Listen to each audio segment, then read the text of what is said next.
Snow fell gently over Pine Hollow, soft, unhurried, and endless.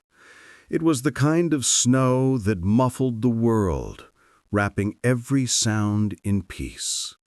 Street lamps glowed like golden orbs beneath the heavy sky, and evergreen trees bowed under thick coats of white. The little town looked as though it had been caught inside a snow globe, perfectly still and timeless. Just beyond the town's edge, past the bridge and through the tall pines, stood the cottage everyone knew, Brookshires Cottage. It looked like something from a dream. The gabled roof was dusted in snow, with icicles glittering along the eaves like strings of crystal. Its windows glowed with a soft amber light that spilled onto the snow, making the world feel warm even in the dead of winter. A wooden gate, hand-carved and painted a deep red, marked the beginning of the walkway, adorned with a wreath of pine cones and berries. The path to the front door was lined with lanterns, their flickering flames glowing through frost-misted glass. A small wooden sign hung from a post near the gate, its letters carved long ago. Brookshires Cottage, built with love, 1951. The chimney puffed a lazy trail of smoke into the twilight, and the air carried the scent of oak wood and cinnamon, mingled with something sweeter, perhaps cookies or hot cider simmering on the stove. Inside, the world was golden. The living room glowed with firelight from a river stone hearth, its surface worn smooth with years. Evergreen garlands trailed across the mantel, dotted with red berries and golden ribbons. Stockings hung in a perfect row, two large, one smaller, all hand-stitched with names embroidered in delicate cursive: Thomas, Margaret, and Christopher. Two rocking chairs by the window creaked gently, their plaid cushions faded from use, the armrests polished by familiar hands. Beside it, a small table held two mugs, one plain white, the other painted with holly leaves, and a half-empty plate of sugar cookies. The scent filled the room, thick and warm, as if the air itself remembered every Christmas that had ever passed. In the corner stood a tree, tall, full, and shimmering. Every ornament was handmade, delicate wood carvings, tiny sewn stars, and trinkets shaped like angels, reindeer, and little houses. A carved wooden train circled the base, its paint chipped from the touch of many Christmas mornings. In the kitchen doorway stood Margaret Brookshire, her apron dusted with flour, a wooden spoon in her hand, and the faintest smile on her lips. Her silver curls were tied back loosely, her cheeks flushed from the oven's heat. The years had softened her, but she still moved with the gentle, steady rhythm of someone who found peace in purpose. "Thomas," she called, "if you sneak one more cookie off that tray, I'll know it. You must leave some for the children." From the next room came a deep, rumbling chuckle. "You'll never catch me, Maggie. You're too slow with that spoon." She laughed softly, shaking her head as she returned to her mixing bowl. The wooden floors creaked under her slippers, a sound that was part of the cottage's heartbeat. Thomas Brookshire sat by the fire, whittling a small block of pine with careful precision. Wood curled into thin ribbons under his knife. His large hands, roughened by years of carpentry, held the piece delicately, as if it were sacred. His face was kind, lined with years and laughter, and his pale blue eyes caught the firelight as he worked. He glanced toward his wife. "It'll be a reindeer this time, for the mayor's granddaughter. You should have seen her face last year when she got that rocking horse." Margaret smiled softly.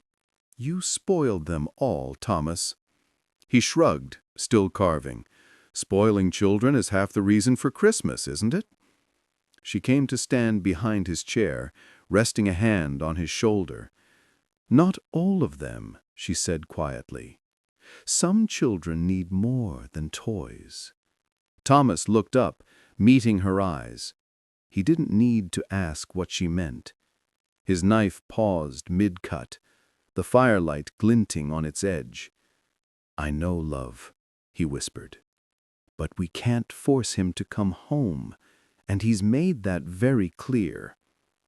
Her voice trembled, soft as the snow outside.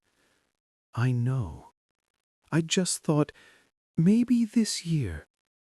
He reached for her hand, threading his rough fingers through hers.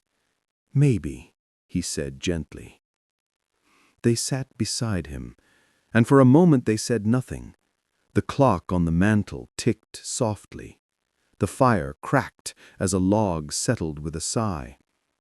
On a small table near the window sat two wrapped gifts, one in green paper tied with red twine, the other in plaid wrapping with a golden ribbon. Each bore a tag written in careful, looping handwriting. "To Christopher. Love, Mom and Dad."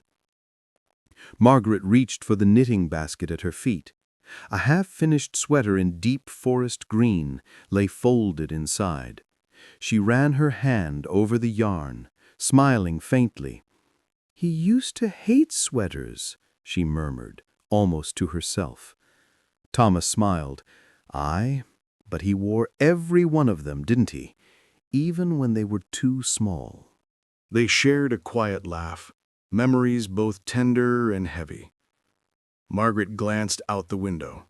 The snow was falling thick now, swirling around the lantern by the gate.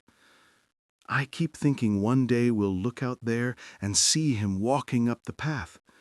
Maybe taller, older, but still our boy." Thomas set down his carving knife, stood, and joined her at the window. Together they watched the snow. Their reflections glowed faintly in the glass, two figures framed by firelight, and between them the faint shadow of a small boy smiling as he once did in the old photograph that sat on the nearby table. Margaret leaned her head against her husband's shoulder. "The snow's heavy tonight, love," she said softly. "It feels like the whole world's gone quiet."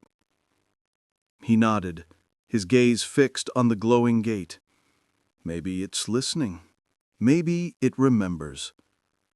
Behind them, the fire crackled, the scent of baking filled the air, and the clock chimed softly. One more hour closer to Christmas. Though the world outside slept under snow and silence, Brookshire's cottage glowed like a guiding light in the dark. Every Christmas, they baked, they carved, they hoped. Every Christmas, they waited by the window. And every Christmas, they whispered the same words, soft, steadfast, and full of love. "Merry Christmas, Christopher." Pine Hollow had been good to its children. Snowbanks to climb, ponds frozen to clear glass, a square that turned to storybook light each December. To the town, it was magic. To Christopher Brookshire, their only child, it was a room with walls closing in. There were winters when laughter ran out the open door, Thomas's hands guiding his sons, teaching the language of grain and steel, while Margaret's voice floated from the kitchen window, humming carols into the cold. But time turned, and the boy who loved the smell of cedar decided its beauty was too small. He loved his parents, but Christmas smothered him. The garlands, the pies, his father's booming laugh and a Santa suit, his mother's rosy grin behind trays of cookies. The cottage was a beacon every Christmas Eve, with candles in the windows, carols at the door, and the scent of cinnamon and pine breathing through the house. To everyone else, joy. To Christopher, too much. Sometimes he'd press his forehead to the attic window and imagine New York, a thrum of lights that never went dark, elevators humming, shoes clicking on immaculate floors, people who didn't smell of sap and smoke, people who mattered. He wanted to matter. He asked once, "Mom, why didn't I get a brother?" Margaret kissed the top of his head. "Because God gave us you, darling. One perfect gift." He smiled, but the wish lingered, someone to share the weight of being their everything. At 12, he held a glossy city magazine over his father's workbench, pointing to skyscrapers shining under snow. "That," he said, "that's where I belong." Thomas brushed sawdust from his sleeves. "Aye, it's grand, but you've everything you need here. Family, friends, a good name. That's worth more than money, son." Christopher smirked. "Money buys the rest. Houses, cars, decent clothes." "It doesn't buy peace," Thomas said, "or kindness, or your mother beautiful singing as she bakes." But the boy's eyes were already miles away. By 16, he had a real knack for money and saving. He wore pressed shirts and combed hair, took shifts at the hardware store, and stacked dollars like steps out of town. When Thomas asked him to help hang lights that December, he reached for his coat. "I have to go to work. I took a second shift." "It's one evening, love," pleaded Margaret softly. "It means something to your father, to me." He didn't meet her eyes. "You don't understand, Mum. This," he swept a hand toward the garlands, the Christmas decorations, the carved toys, the cookies on the counter. "This isn't real life. It's small. I want more." "More than love?" she asked. The door clicked shut. On the morning he left for university, the world was bright with excitement for Christopher. Margaret packed his suitcase neatly and tucked warm bread into a basket. Thomas pressed a wooden compass, cherry wood, polished smooth, into his son's palm. "For when you need to find your way back." "I'll be home for Christmas," Christopher promised. Christmas came. He didn't. Another. Still no word. The compass slept in a drawer. Years unspoiled. The stocking marked Christopher, gathered dust. Yet each December, 2 gifts still waited under the tree. One knitted by hands that trembled a bit more each winter. One carved by hands that never forgot the shape of love. And every Christmas Eve, Thomas and Margaret sat by the window, eyes on the lantern glow along the path, listening for footsteps that never came. Even as laughter thinned and the fire sank low, Brookshires' cottage kept its glow, a lantern refusing to go out. New York dressed itself in winter like a jewel, marble lobbies washed in gold light, revolving doors breathing warm air, doormen in perfect coats. The city sang a different carol. Car horns, heels on stone, the whisper of money moving through rooms. Christopher learned the rhythm quickly. He became the kind of man who opened private elevators with a key and signed his name on glass. His firm, C. Brookshire Holdings, occupied 2 floors of a Madison Avenue tower. His office was a corner of sky, slate walls, a desk of walnut and steel, art that cost what cottages did. He drank coffee from cups that matched the boardroom, ran marathons of meetings, bought a black Maserati, and never thought of snowfall clogging a lane. He married Elena in a cathedral on Fifth, ivory silk, candlelight, a choir that lifted the rafters. She had kindness in her eyes and old-world grace in her bones. She loved Christmas, the music, the lights, the unabashed warmth of it. She learned to love him, too, in the edges he wouldn't soften.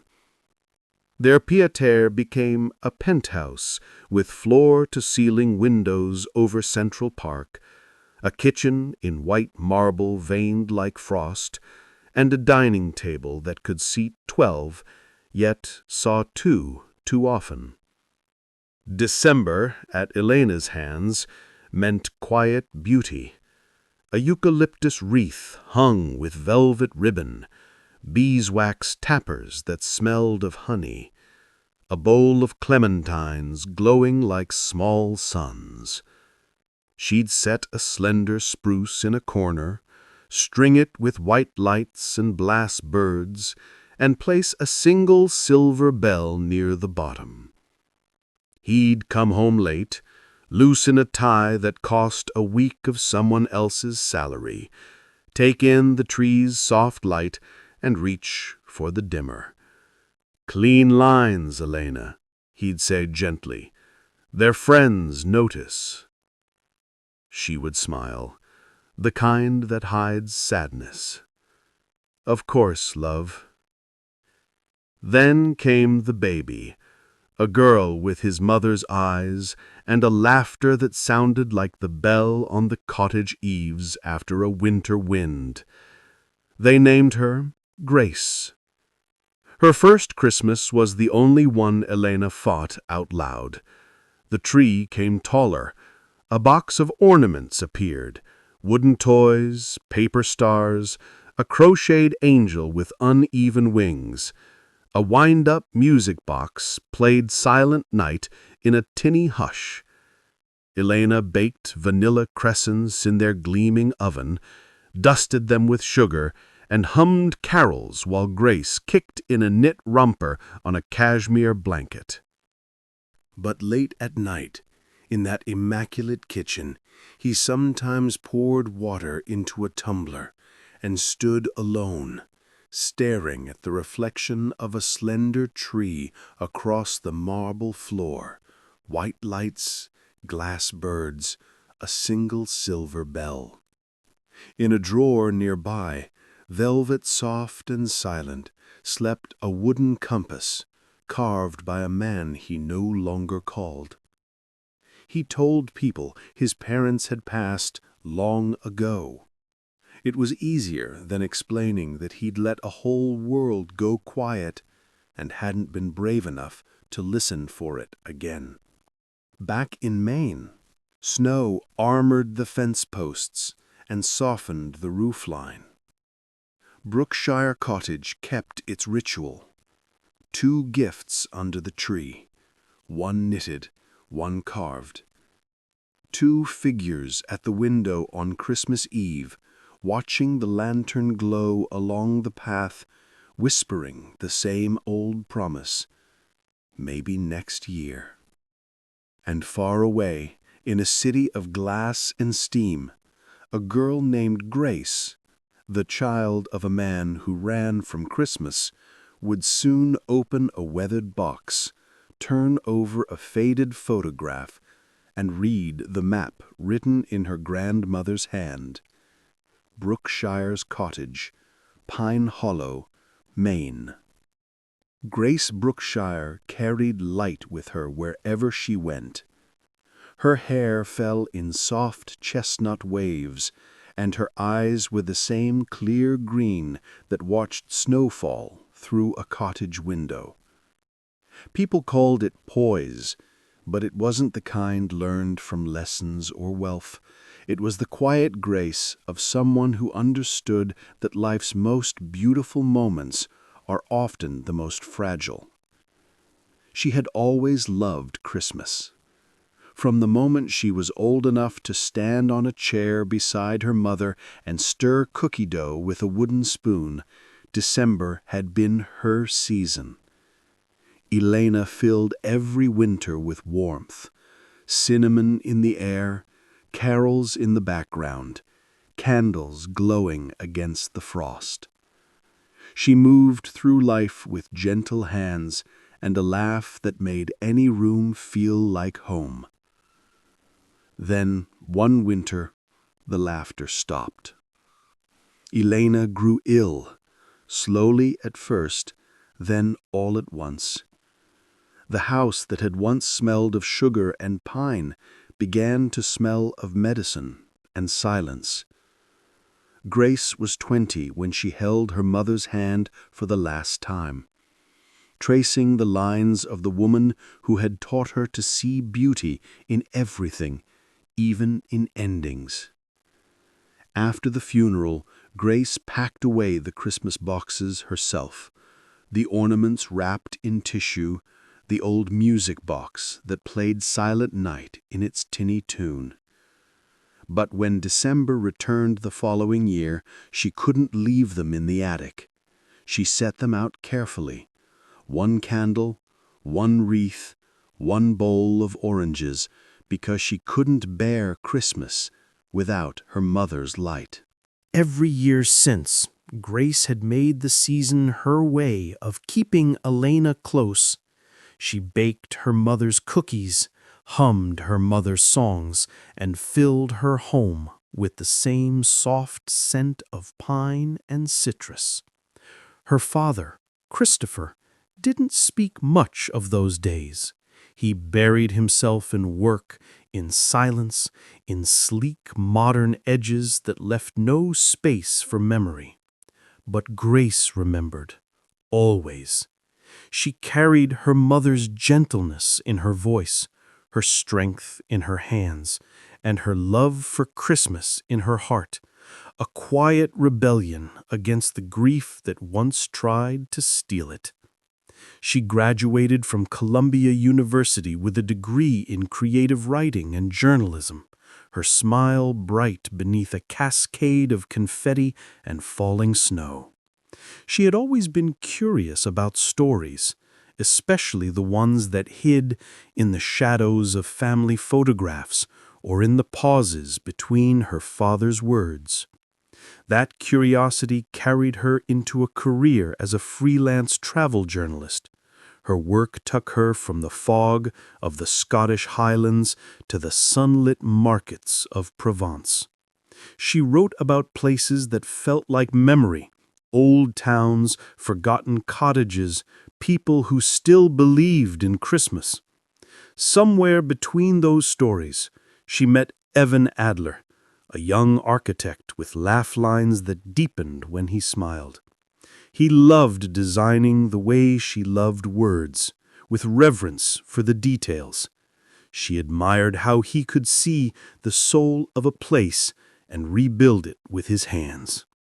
They fell in love the way slow snow falls, quietly, steadily, until the whole world was changed.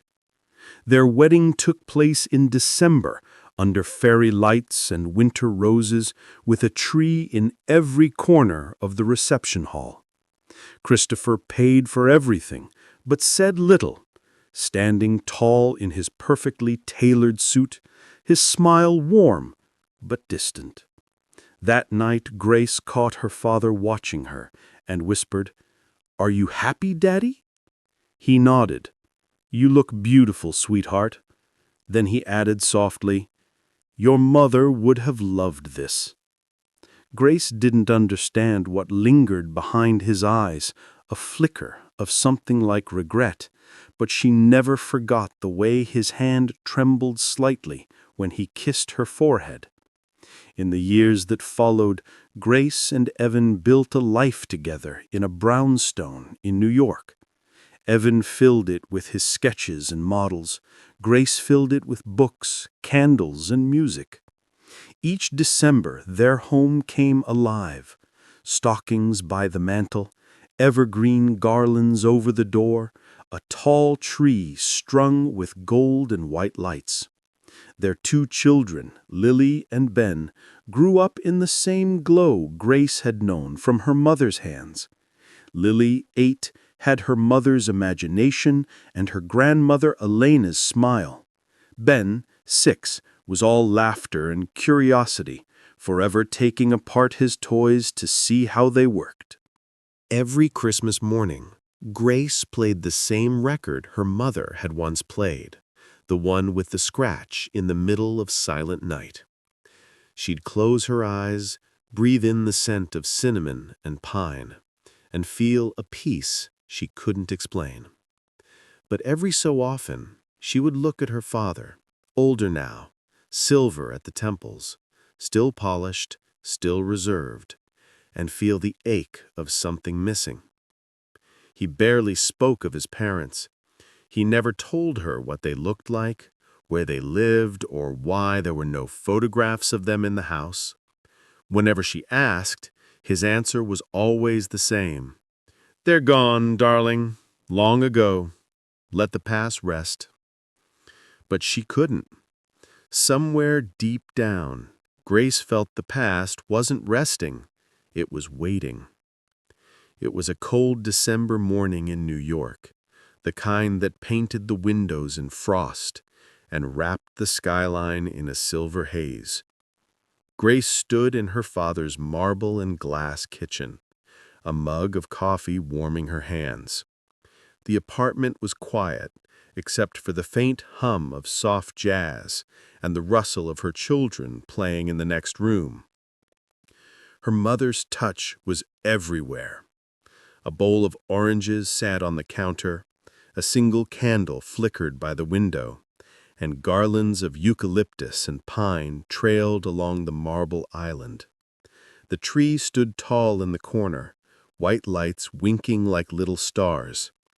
As she traced a hand along the countertop, something caught her eye. A small linen box tucked on the top shelf of a cabinet. It must have been her mother's. She recognized the delicate handwriting on the tag. Keepsakes. She carried it to the table and untied the faded ribbon. Inside lay mementos, a cracked wooden compass, an old recipe card, a photograph curled with age. She lifted the photograph gently. In it stood a young boy between his smiling parents, all 3 of them framed by a snow-covered cottage.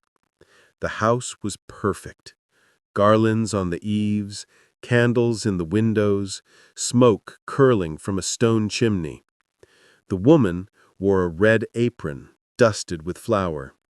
The man's arm was wrapped around her, his eyes kind, his shoulders broad.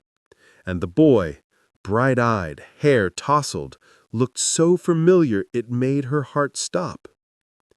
She turned it over.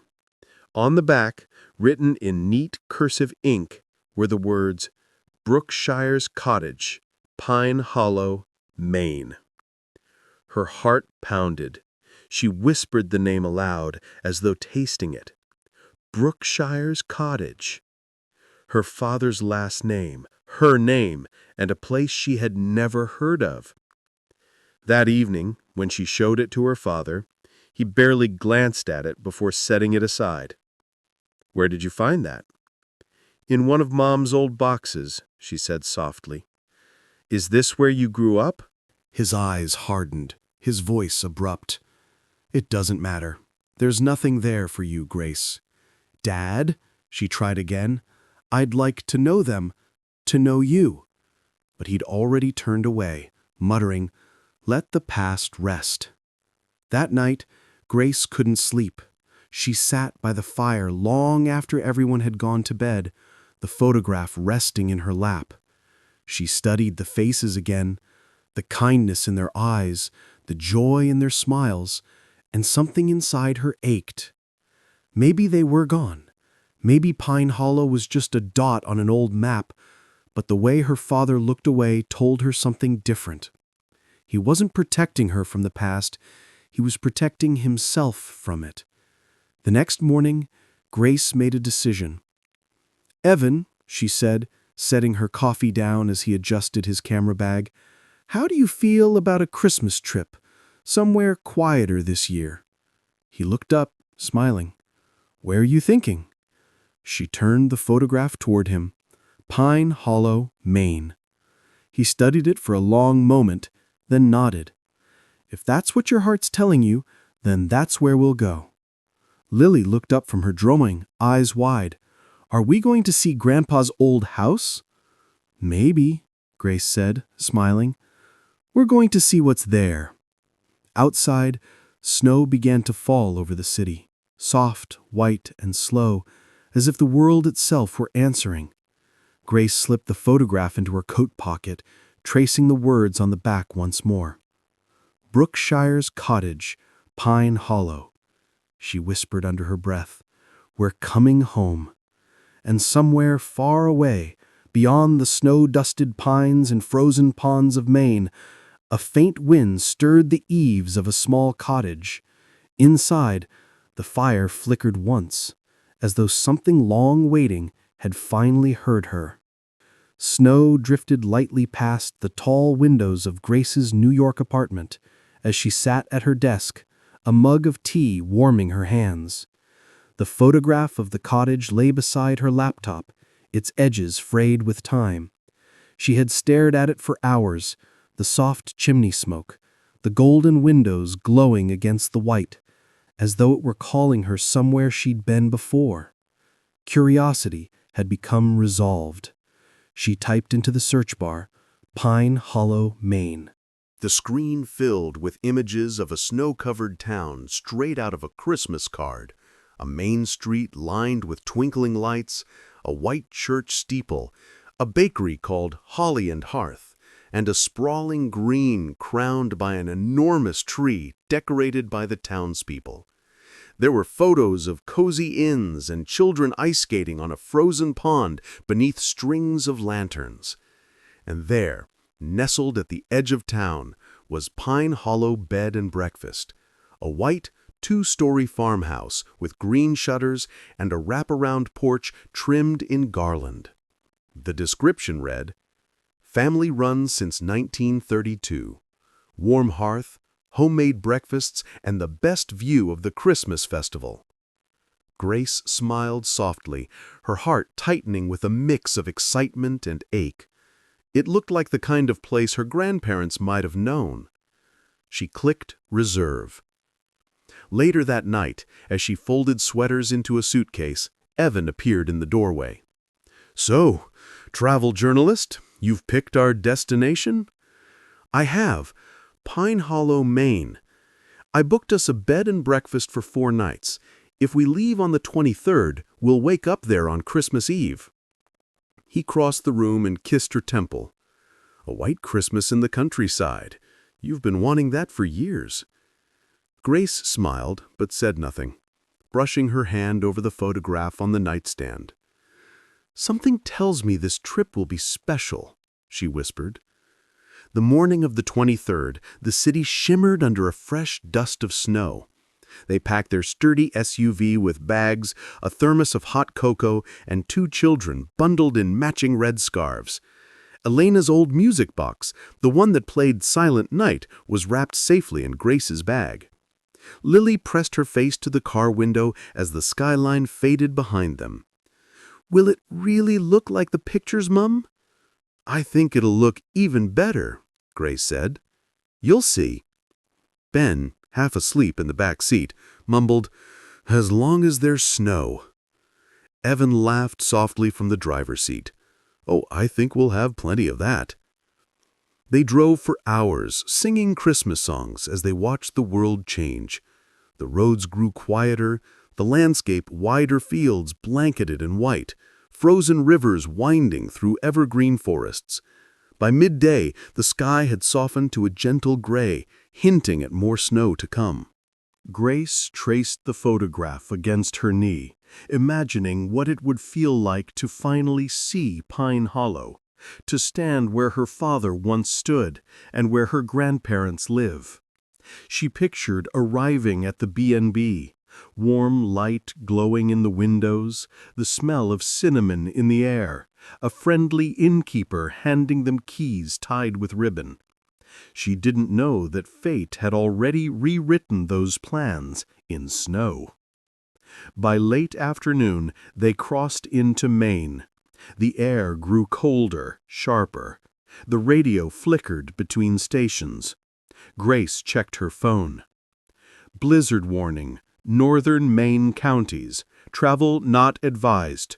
Winter storm Whitlock expected to intensify overnight. Whitlock? Grace murmured, recognizing the name from her research. The mayor was Helen Whitlock, perhaps the same family. Evan frowned. We'll keep an eye on it. We're making good time. But within an hour, the sky darkened to iron. Wind howled through the trees, and snow thickened, swirling in frantic spirals across the windshield. Evan slowed the car. The wipers strained against the blinding white.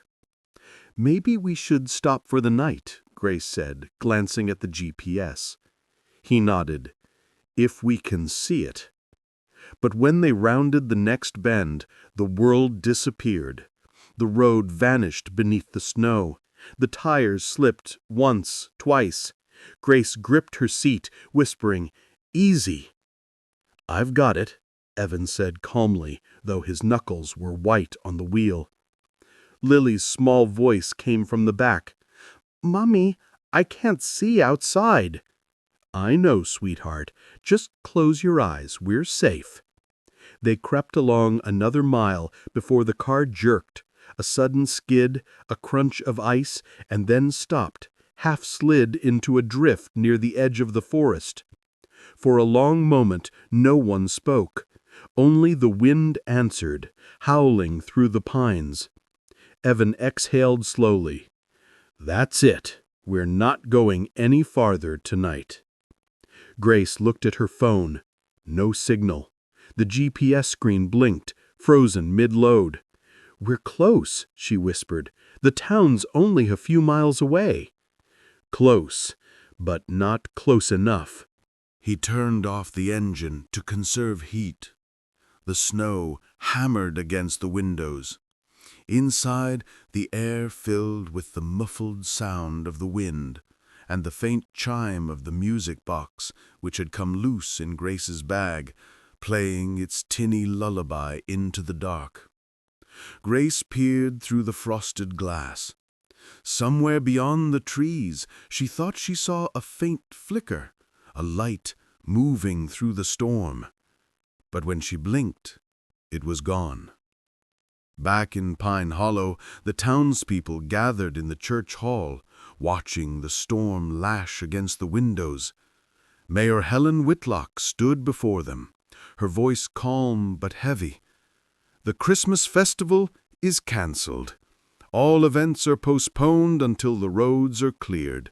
Stay inside, keep your fireplaces burning, and pray for those traveling tonight."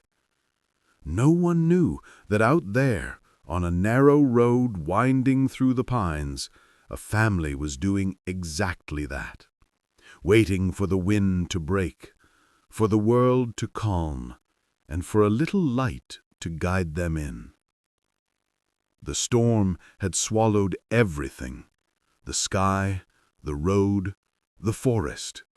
Snow fell in sheets, driven by a wind so fierce it felt alive, clawing at the car as if to bury it whole. Inside, the windshield was a wall of white. The world beyond had vanished. Evan's knuckles were pale on the steering wheel, his jaw tense. Grace sat beside him, one hand gripping the armrest, the other clutching her useless phone. No signal, no map. In the back seat, Lily and Ben huddled beneath a blanket, their faces pale in the dashboard's flickering glow. The heater was losing its fight against the cold, their breaths plumed in small clouds. "We can't stay here," Evan said. The car will freeze. Grace looked out through the blurred glass, her heart pounding. We can't see a thing out there. And then she saw it. A glimmer, faint and golden, far off through the trees, a pulse of light that flickered for a moment before the snow swallowed it again. She gasped, "Evan, look!" He followed her gaze. Probably a reflection or a truck. "No," she said firmly. "That's not headlights. It's softer. It's warm." The light flickered again, once, twice, like a flashlight being waved. "There," she said, leaning forward. "Do you see it? Maybe it's a house nearby. Maybe they can help us." Evan stared into the storm, then nodded. "All right. I'll get the bags. We'll go slow. Stay close." Grace turned to the children. "Lily, Ben, keep your scarves, hats, and gloves on. Hold tight to Daddy's coat and don't let go, no matter what. We're going to follow that light." Ben's eyes widened. "Whose light is it?" "I don't know, sweetheart," she said softly, "but I think someone's trying to help us." When Evan opened the car door, the wind howled in, sharp and biting. Snow swirled in wild spirals, stinging their faces.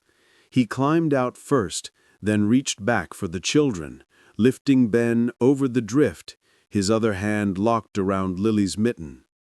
Grace followed, slinging her bag over her shoulder, the cold burning her lungs. The storm roared, swallowing sound and shape. All that remained was endless blinding white, and the faint pulse of that light ahead, shining like a heartbeat through the trees. They trudged forward. The snow reached their knees. Each step was a battle. The trees loomed tall and dark on either side, bending under the weight of ice. Grace stumbled once, catching herself on Evan's arm. "We're close," she gasped.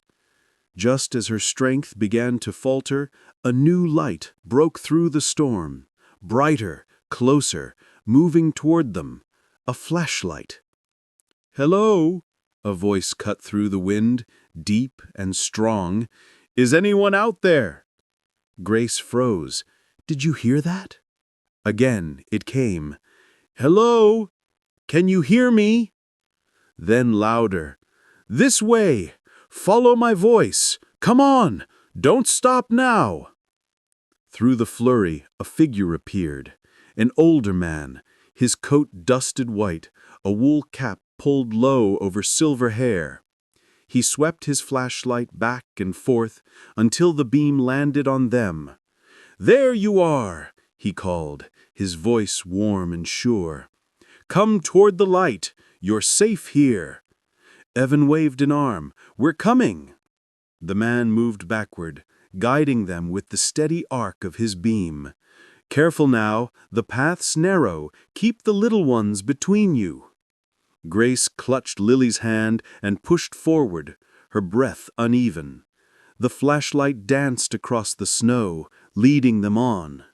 And then, at last, through the veil of white, the shape of a cottage emerged. It looked almost dreamlike, its roof steep and heavy with snow, every window glowing with warm golden light. Smoke curled from a stone chimney, rising steadily against the storm. A wreath hung on the door, tied with a red ribbon that fluttered in the wind. The man reached the porch and held the door open. "Come in. Quick now. You'll freeze if you stay another minute." They stumbled up the steps and into the light. Warmth hit them like a wave. The air was thick with the scent of cinnamon, spices, pine, and wood smoke. A fire blazed in the hearth, casting amber light across walls adorned with wreaths and garlands. "Here, here," he said, ushering them toward the fire. "Sit, all of you." He set the flashlight down on a table where it flickered once and went out. From the kitchen came the sound of gentle humming, a familiar carol, and then a woman appeared, her white curls glowing in the firelight, her red apron dusted with flour. "Oh, Thomas," she said, her voice soft with concern. "You found them, thank goodness." He smiled faintly. "Couldn't leave them out there, Maggie. A storm like this would have taken them." Margaret crossed the room and knelt beside the children. "You poor dears," she murmured, brushing snow from Lily's hair. "You're half frozen. I'll get some cider on the stove and find you some warm blankets." Ben looked up at her, wide-eyed. "You have cookies?" She laughed, a sound so warm it could have melted the snow outside. "Always, love, always." Grace stood still, her heart pounding as she took in the room. In the far corner by the front window stood the Brookshires Christmas tree, tall and full, its branches dusted with the faint shimmer of pine. Every ornament told a story. Tiny wooden toys carved by Thomas hung beside knitted angels and soft woolen stars Margaret had made over the years. Little hearts stitched from leftover fabric, pine cones brushed with glitter, and ribbons faded from Christmases long gone swayed gently in the fire's glow. When the flames flickered across the room, the ornaments shimmered like imperfect, handmade, utterly beautiful memories. On the shelves, more wooden toys sat beside small glass jars of cinnamon sticks and dried oranges. Stockings hung neatly by the hearth. One of them bore a single embroidered name, Christopher. She swallowed hard. That name, her father's name. Her gaze drifted to the man by the fire, Thomas Brookshire, who watched her with kind, steady eyes that felt inexplicably familiar. "Thank you," she whispered, her voice trembling. "You saved us." He nodded, his smile gentle. "No thanks needed, my dear. No one gets left out in the cold this close to Christmas." He turned back toward the window, the storm still raging beyond it, and added softly, almost to himself, "Some things are worth waiting for." Outside, the snow kept falling, covering every trace of the road they'd come from. But inside the cottage, time held its breath, as though the house itself had remembered what it meant to be alive again. The fire crackled, the children laughed, and somewhere deep within the walls, the echoes of long-lost love stirred once more. The storm howled against the windows, clawing at the glass as if trying to get in. Inside, the world was warmth wrapped in gold. Margaret Brookshire fluttered about like a mother hen, her apron pockets filled with handkerchiefs and mismatched mittens. "Oh, heavens, look at you," she muttered, crouching to brush Lily's and Ben's hair with her hands. "Your fingers are like icicles. Thomas, fetch more blankets from the chest. Quick now." Thomas crossed the room with an armful of woolen throws, his heavy boots leaving faint prints on the braided rug. He handed them to Margaret, who began tucking one around each child. "There now," she said softly, her voice warm and lilting. "No storm can touch you in here." The children sat close to the fire, the glow painting their faces in amber. Lily's cheeks were rosy, her curls still damp. Ben clutched a steaming mug of cider between both hands, too shy to drink, until Margaret smiled at him. "Go on, darling. It'll warm you right through. My recipe: cinnamon, clove, and just a bit of honey." He took a sip, his eyes widening. "It's really good." Thomas chuckled, crouching beside him. "That's because Maggie's been making it since before I had gray hair, which means a very long time." She swatted his shoulder playfully. "Oh, hush, go on. Help Evan with the logs before the fire dies down." Evan was already kneeling at the hearth, sleeves rolled up, stacking fresh logs into the blaze. Sparks leapt upward, dancing in the chimney's draught. Grace knelt beside him, her palms open toward the warmth, still shaking from the cold. "Here," Thomas said, stooping to help, his hands firm and practiced. "Lay the logs so the air can breathe between them. Let the fire do its work." Evan smiled, a little breathless. "Thank you for everything. If you hadn't found us out there—" Thomas straightened slowly, brushing dust from his hand. "Ah, I heard the sound," he said simply. "Wind carries it, you know. Car engines, voices. You can tell when something's wrong. It's not uncommon for travelers to lose their way on that road. When the weather turns like this, it's best to be off it altogether." Evan nodded, glancing toward the frosted window where the wind still shrieked. "It's worse than we thought. The snow was coming down sideways before we stopped." Thomas's expression softened. "It'll be a bad one. You might be stuck here with us through Christmas, I'm afraid." Margaret turned from the children, a twinkle in her eye. "Well then, lucky for you, we're well prepared for company. We'll feed you till you can't move." Evan laughed lightly. "You've already saved our lives. Feeding us might be too generous." Margaret smiled and said softly, "Oh, nonsense, love. 'Tis the season for kindness, and I won't hear another word about it." Grace had been quiet, her gaze drifting slowly around the room.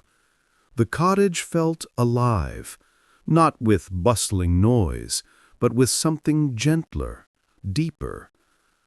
The furniture gleamed with years of care. The air smelled faintly of pine resin and cinnamon sugar. Handmade decorations hung from every beam: carved reindeer, straw stars, paper angels tied with ribbons. On the mantel above the fire, 3 stockings hung in a perfect row, each one neatly embroidered with a name: Thomas, Margaret, and Christopher. She lingered on it, tucking the name away in the back of her mind, but said nothing. After they had eaten Margaret's famous stew, a soft hush settled over the cottage. The storm still rattled the windows, but inside the world felt safe, wrapped in the scent of herbs and slow-simmered broth.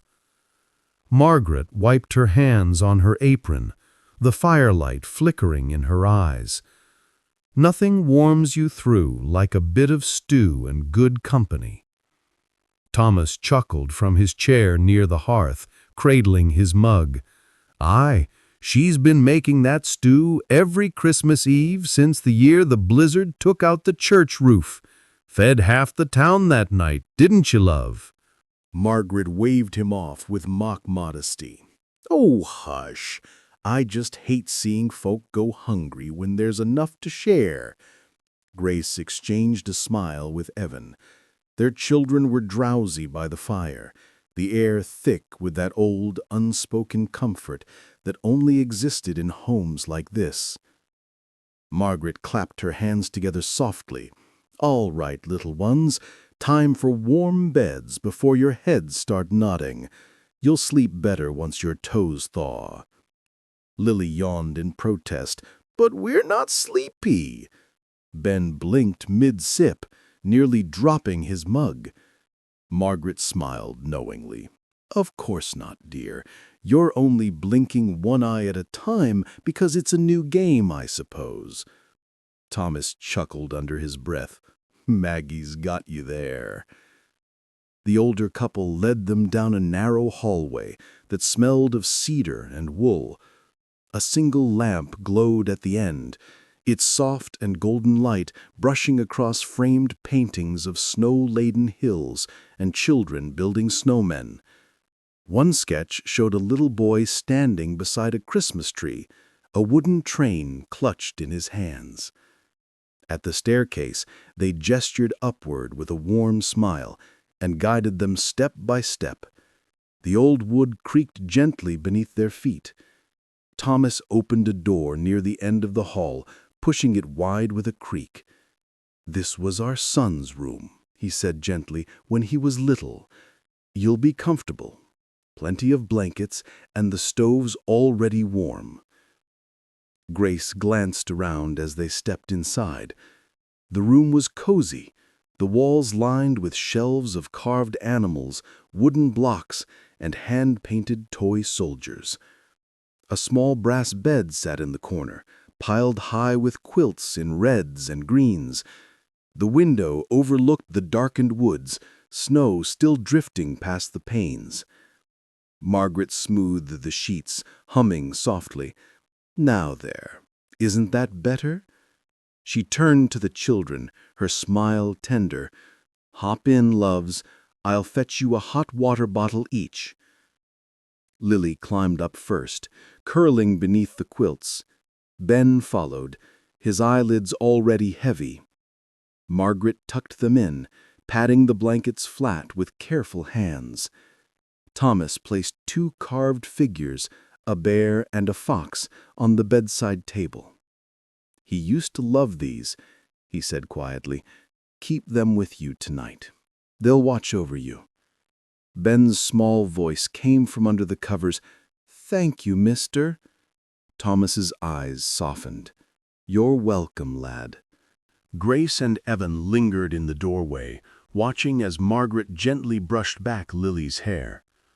"Sleep well, sweetheart," Margaret whispered, her voice as soft as the falling snow.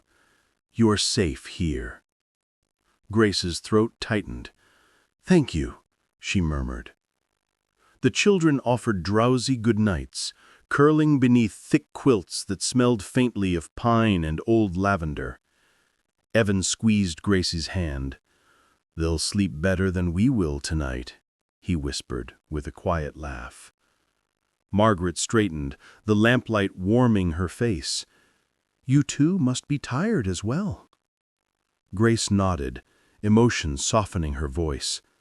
"Thank you for everything." Thomas smiled gently. "No need for thanks.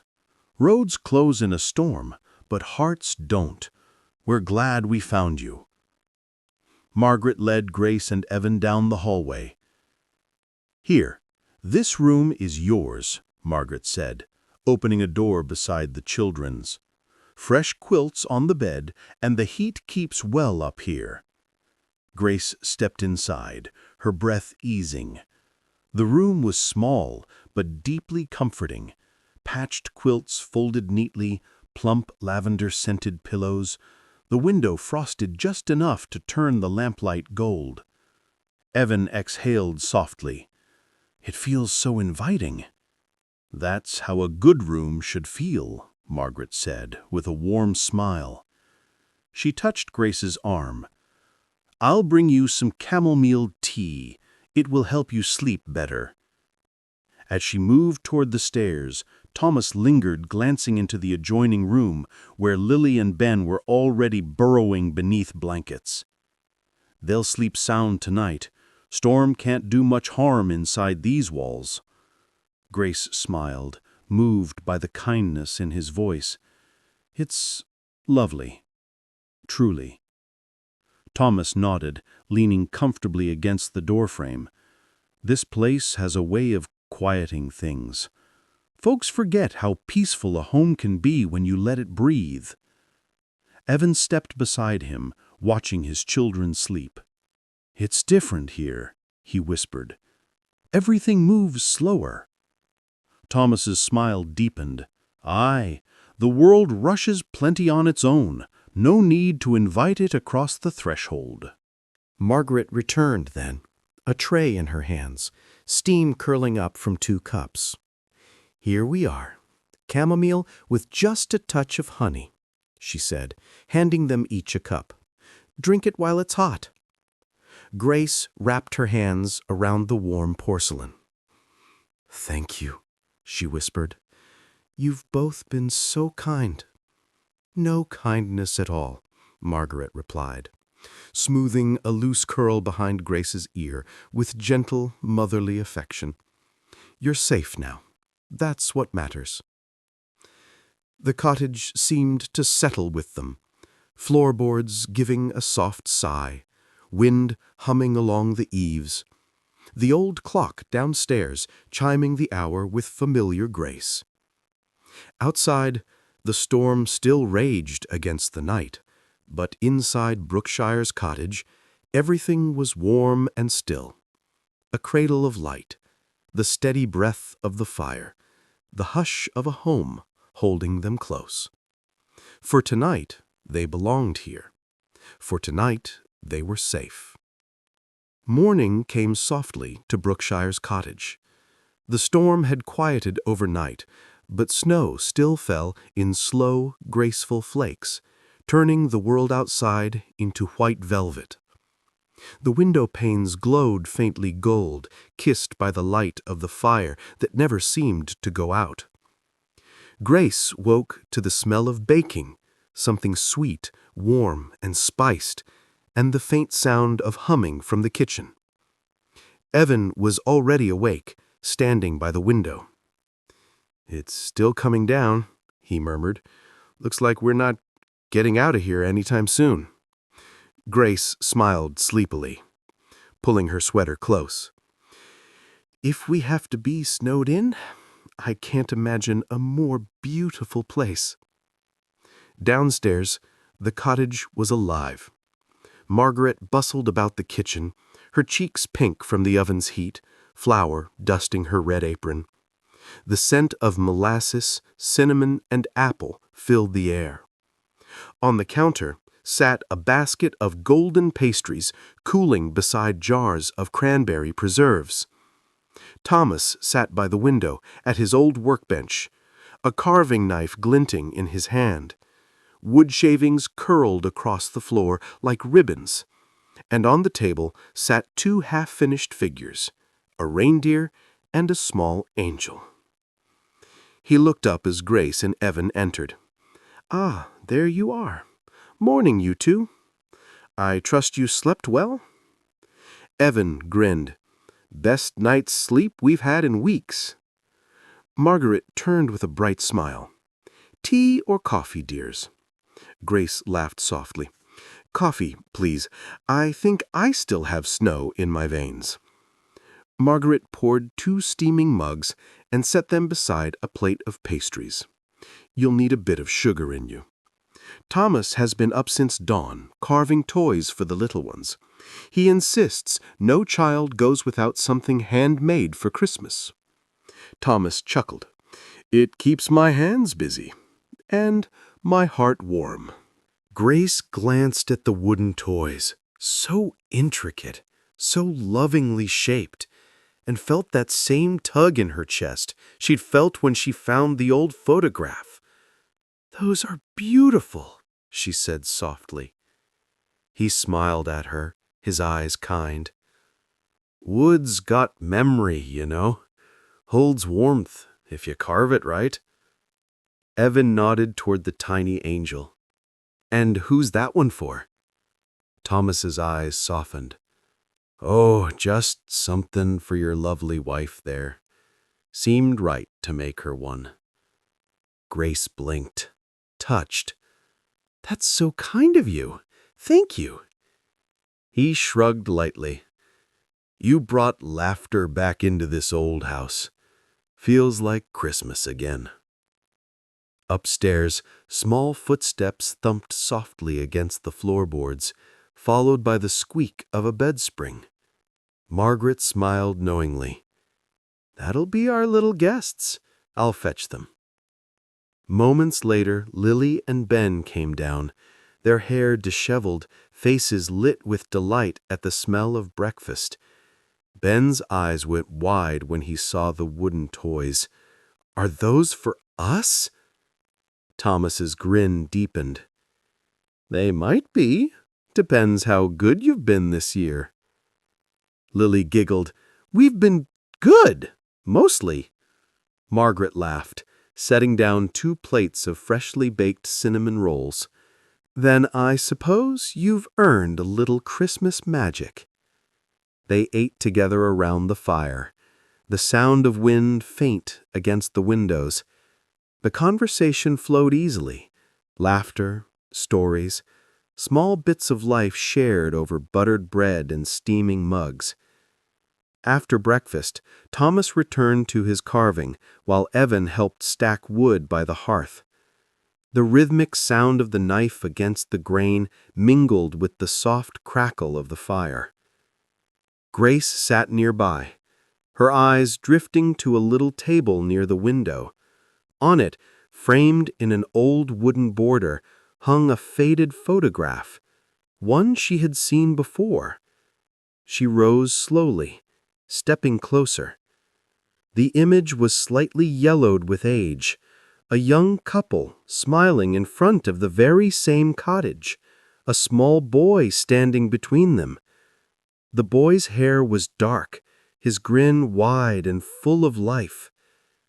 Thomas noticed her staring. That one's been there a long time, he said quietly. Our son, Christopher. Grace turned to him, her voice low and uncertain. Christopher Brookshire? Margaret paused mid-stir at the stove, her hands trembling just slightly. You know his name. Do you know him? Grace reached into her bag, her heart pounding. I do, she said, pulling out the old photograph from her mother's keepsake box. This picture, it's the same one.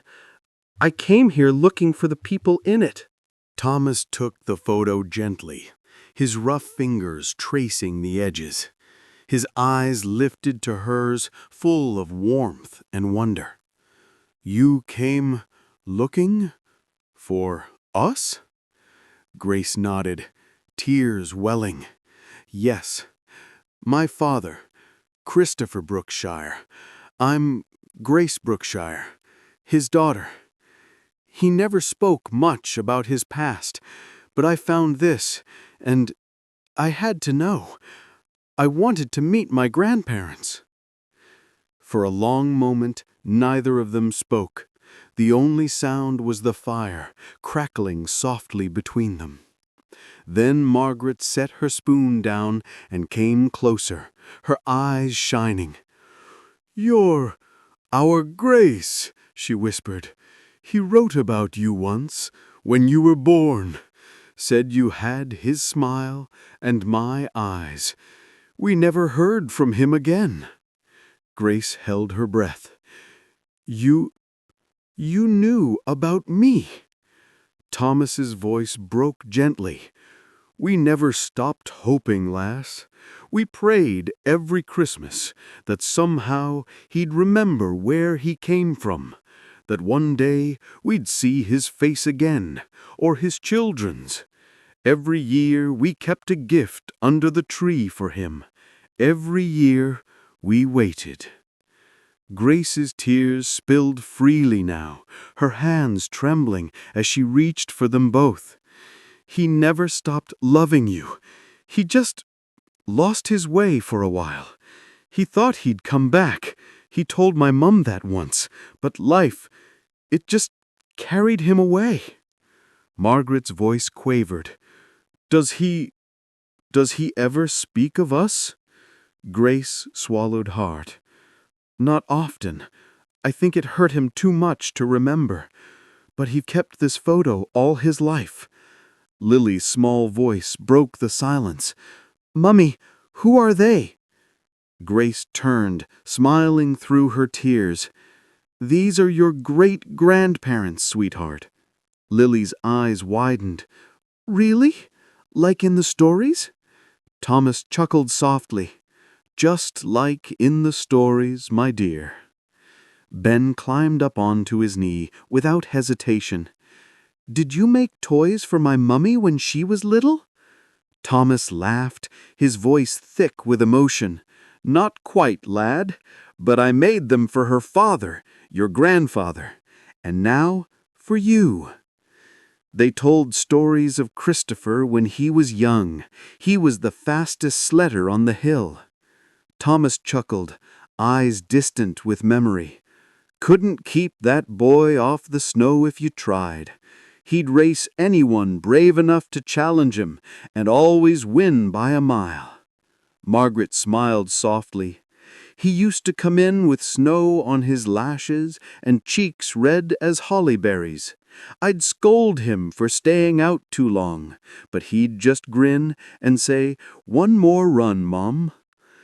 Grace listened, heart swelling with a mixture of pride and ache. Hearing her grandparents speak of her father like that, as the boy he used to be, made something inside her stir, a longing she hadn't known she carried. The rest of the day passed in a gentle kind of magic. They told stories of Pine Hollow when it was young, of Christmas festivals in the square, of how one winter Thomas built a sleigh big enough for the whole town to ride. The children listened wide-eyed, clutching their mugs of hot cider as if they held treasure. Every laugh, every story seemed to make the little cottage brighter, as though the walls themselves were listening, remembering. And then Grace shared photos on her phone, her family at Christmas, the view from their apartment in New York, and pictures of Lily and Ben in their hospital blankets the day they were born. Thomas and Margaret leaned close, their faces illuminated by the soft blue light, listening as though each syllable were a precious gift. Then Grace swiped to a photo of her father.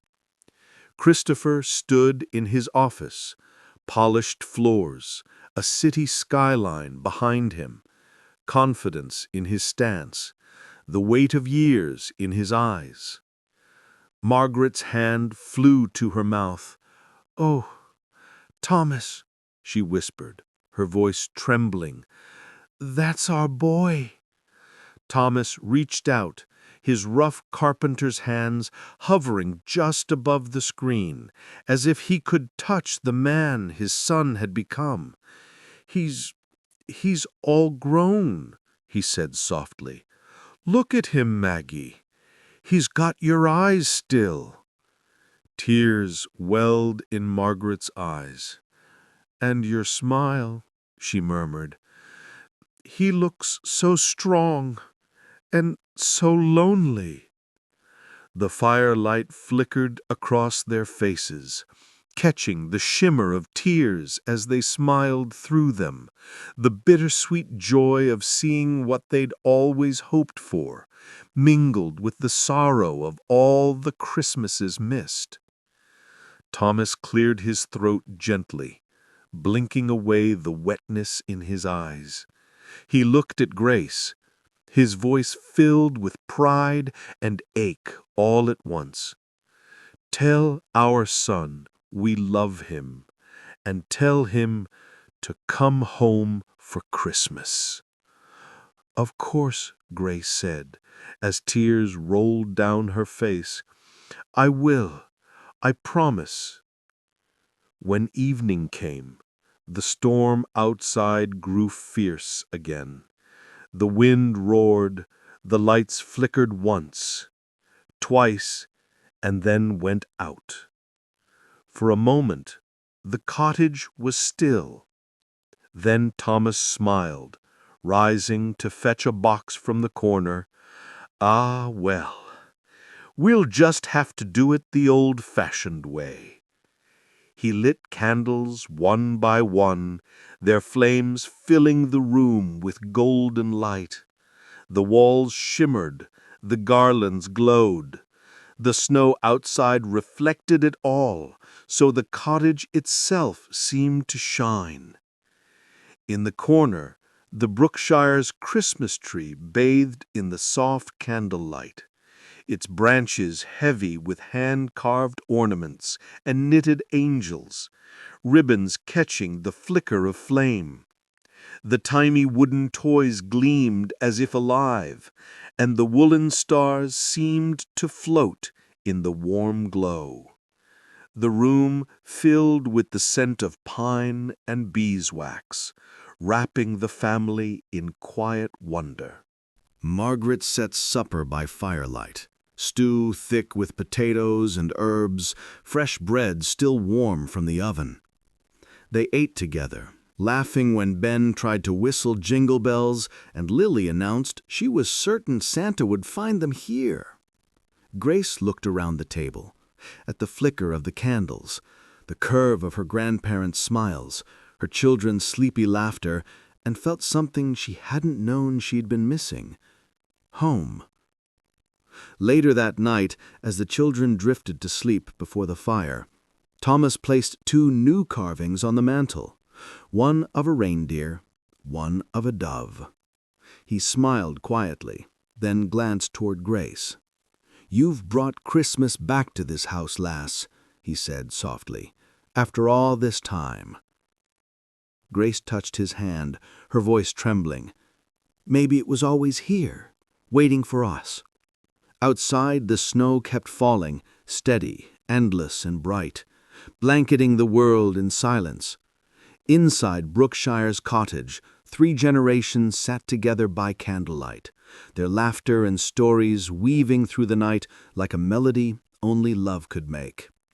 And for the first time in almost 40 years, the Brookshires' Christmas wish had come true. By morning, the world had changed. The storm had passed, leaving a silence so deep it felt sacred. Snow lay thick and pure across the fields, glittering under a pale winter sun. Frost hung from every branch like spun glass, and smoke curled from the cottage chimney into a sky washed clean of clouds. Inside, the fire burned low but steady. The air smelled of pine and fresh bread. Grace woke to the sound of Thomas and Evan talking softly near the hearth while Margaret hummed in the kitchen. Soon the children tumbled into the room, their cheeks rosy with sleep and excitement. "Merry Christmas, everyone!" they chimed, their voices bright as bells. "Merry Christmas!" the adults echoed. "Come now, darlings, there's cocoa by the fire and a bit of magic waiting for you." They spent Christmas Day together, unhurried and unguarded, as if time had chosen to pause. Margaret served warm porridge drizzled with honey and cinnamon rolls steaming from the oven. The table was set simply but beautifully with hand-woven linens and evergreen sprigs. After breakfast, Thomas handed out small parcels wrapped in brown paper and tied with red string.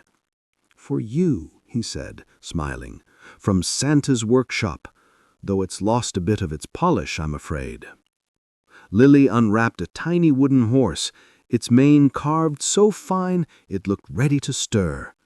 Ben tore into his to find a little bear holding a star. Both children gasped in delight. Thomas then gave smaller parcels to Grace and Evan, a carved heart and a house, each sanded smooth and polished to a soft glow. Grace ran her thumb along the grain. "These are beautiful," she whispered. Thomas only smiled. "Christmas isn't about the grand things, lass. It's about what the hands remember to give." The day drifted like a dream. They sang carols by the fire, read stories from Margaret's old book, and played games on the rug. When the power flickered out again, Margaret lit candles, making the walls shimmer as though the stars had come inside. Dinner was stew and biscuits warmed over the hearth, eaten by candlelight and laughter.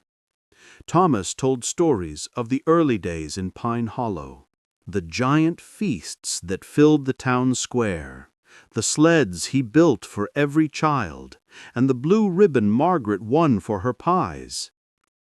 His eyes twinkled as he spoke. "Ah, those Christmas festivals! You'd never seen anything like them. We had sack races right there in the snow, and a tug-of-war across the frozen pond. Half the town ended up slipping and sliding across it." Margaret laughed, her cheeks glowing in the firelight. "And don't forget the snowman contest. Every year Thomas swore he'd finally win, but the children always beat him with something more creative. One year they built a snow reindeer taller than the church steeple." The children's eyes went wide with delight. "Did you really?" Lily asked. Thomas winked. "You bet we did, and we'd end the night with lanterns all down the street and a dance right there in the square." Grace smiled, imagining it, the laughter, the bells, the smell of cinnamon and pine drifting through the cold air. Margaret reached across the table, her hand brushing Grace's. "You must bring the children back for it, yes?" Grace didn't hesitate. "Yes," she whispered. "I think they'd love that." Thomas nodded satisfied. "Then it's settled. Next Christmas, you'll come and we'll show them how Pine Hollow celebrates properly." The children clapped, beaming, and for a fleeting moment it felt as though time itself had bent, letting 3 generations share one perfect Christmas. Grace sat quietly, soaking in every word, every expression. It was a perfect Christmas. By the next morning, the sun had broken through. The air was crisp and still. Evan and Thomas shoveled a path through the deep snow. "You've got a good arm for a city man," Thomas said with a grin. Evan laughed. "I've had a good teacher." They cleared enough of the road to reach the car. Evan brushed the frost from the windshield. The engine sputtered, coughed, then roared to life. Grace stood by the gate with Margaret, the children bundled beside her. "We'll come back," she promised. "You've given us something we'll never forget." Margaret smiled, tucking a white curl behind her ear. "That's all we ever wanted, dear, for family to find their way home." Thomas approached, wiping his hands on his coat. "Take care on that road. It'll be slick for a while yet. And Grace, don't forget, when you see our boy, tell him we love him. Tell him it's time to come home for Christmas." Margaret's hand slipped into her husband's, her eyes glistening. "Yes, darling. Tell Christopher his mother keeps the light in the window, always." Grace's throat tightened. "I will," she whispered. "I promise." The children hugged them tightly, Lily clutching Margaret's apron, Ben grinning up at Thomas. As they drove away, Grace looked back. The 2 of them stood at the gate, hands clasped, smiling in the snow. The road into Pine Hollow wound like a black ribbon through white fields. The town lay in calm silence, snow sparkling on rooftops. As they passed the "Welcome to Pine Hollow" sign, Grace's heart swelled. The festival had been canceled, but the town itself shimmered like a painting come to life. "There it is," Evan said, pointing to a narrow street lined with garlanded lampposts. At the end stood a white clapboard inn with a swinging sign, "Pine Hollow Bed and Breakfast." Bells chimed as they stepped inside. The foyer smelled of cinnamon and spruce, and a fire crackled gently in a stone hearth. The warmth was immediately soft, golden, and alive. Grace helped Lily out of her little coat, while Evan guided Ben to the rug by the fire.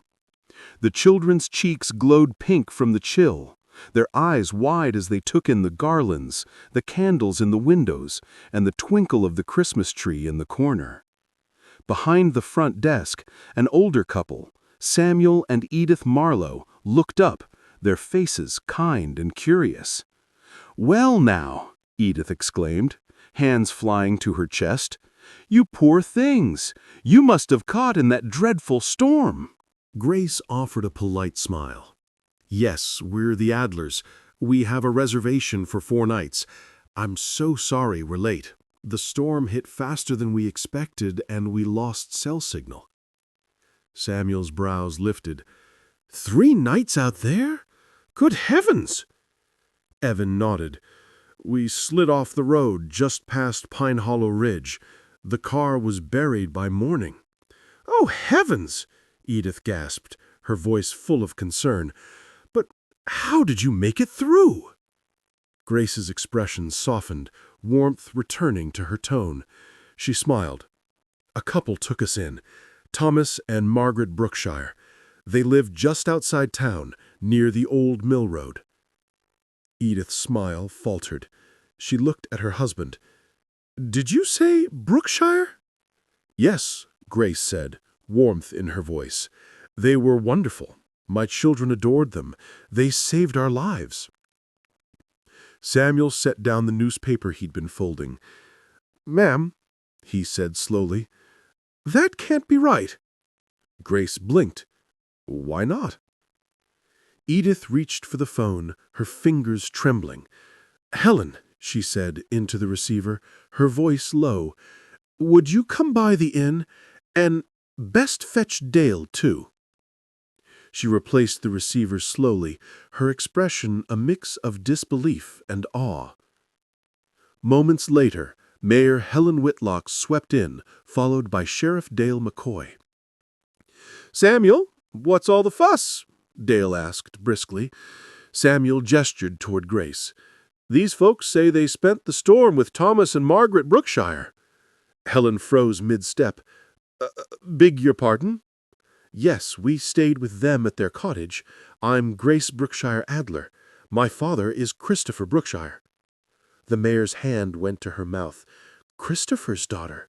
Dear Lord!" The sheriff's brow furrowed. "The Brookshires, they passed away years back. 10 this winter. The cottage has been emptied ever since." "No, that's not possible. We had dinner with them. My children played by their fire." She reached into her bag and pulled out the carved wooden heart. "He made this. I watched him carve it." The room went still. Helen stepped closer, her eyes glistening as she touched the carving. "That's Thomas's work. I'd know it anywhere." The sheriff's voice quieted. "Folks round here say sometimes on snowy nights near Christmas they see lights out that way, a glow through the trees." Grace's throat tightened. "You're saying they're gone?" Helen's eyes softened. "They passed peacefully. He went first one winter evening by the fire. She followed the next Christmas. Everyone in town loved them. Then how—" Grace's voice shook. No one answered. Helen placed a gentle hand over Grace's. "My dear, you should go see it for yourself." They followed Sheriff McCoy's truck back up the winding road. The sun was bright, the snow glittering like crushed glass. The familiar clearing appeared through the pines. Brookshire's cottage stood just where it had been, but the life was gone from it. The windows were boarded. The gate hung open, swallowed by drifts. The paint was faded to gray, and ivy crawled up the porch posts. The wreath was brittle and brown, its ribbon bleached and frayed. Grace stepped from the car, snow crunching under her boots. A faint trace of wood smoke lingered in the air. She turned to Helen and Dale. "We stood right there. They opened the door for us. We drank cider by the fire." Helen's eyes filled. "You brought them their Christmas, Grace. Maybe that's what they'd been waiting for." As they turned to leave, Lily gasped, "Mummy, look, the lights!" Grace let out a soft gasp, bringing her hand to her mouth. A soft golden glow flickered behind the boarded windows like candlelight through the cracks. Sheriff McCoy stepped closer, his hat in his hands. Thomas was one of my dearest friends. I still carry the key. Guess I never could bring myself to let it go. Helen placed a hand on his arm. Go on, Dale. Let them see. The sheriff stepped on to the creaking porch. The key turned with a slow, weary click. The door opened. The air inside was cool, faintly scented with cedar and a trace of cinnamon. The sun drifted through the beam of light spilling in from the doorway. Grace stepped inside, her heart pounding. The house was exactly as they had left it. Garlands hung green and full along the mantel. The stockings were neatly in place, edges trimmed with delicate hand-stitched thread.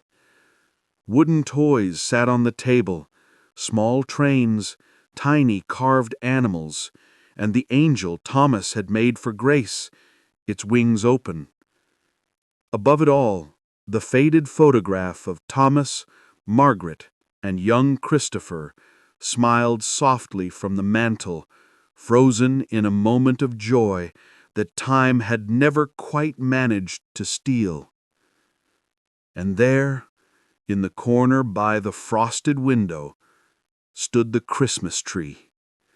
Its branches were still green, but drooped gently under the weight of hand-carved ornaments and knitted angels, ribbons faded but still glimmering faintly in the half-light. A thin layer of frost shimmered on the needles, yet it looked untouched by time, as if someone had just stepped out to fetch more ornaments. Evan whispered, Grace, this can't be possible. Helen crossed herself twice, her voice trembling. It hasn't looked like this in years, since they've been gone. Behind them, Sheriff Dale stepped inside, his breath unsteady as he took in the glowing tree, the warm lamps, the polished wood. Grace, his voice faltered, I need you to listen to me. She turned toward him, her eyes wide. I know this house, he said, removing his hat as if entering a sanctuary. After your grandmother passed, I'm the one who came out here. I bled the pipes, shut off the water, emptied every cabinet, cleaned out the refrigerator, unplugged it, cut the power at the main. His gaze drifted toward the lit tree, the warm firelight reflecting off the ornaments. There's no electricity running to this house.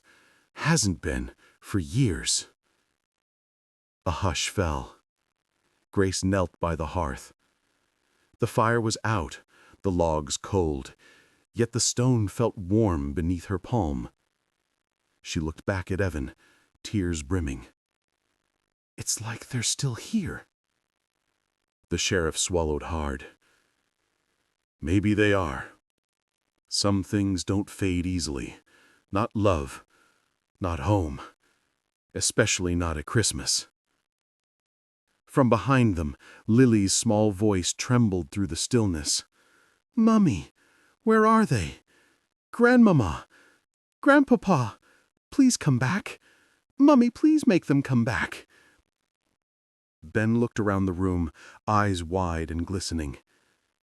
Grandpa Thomas? Grandma Margaret, are you here? Please come back.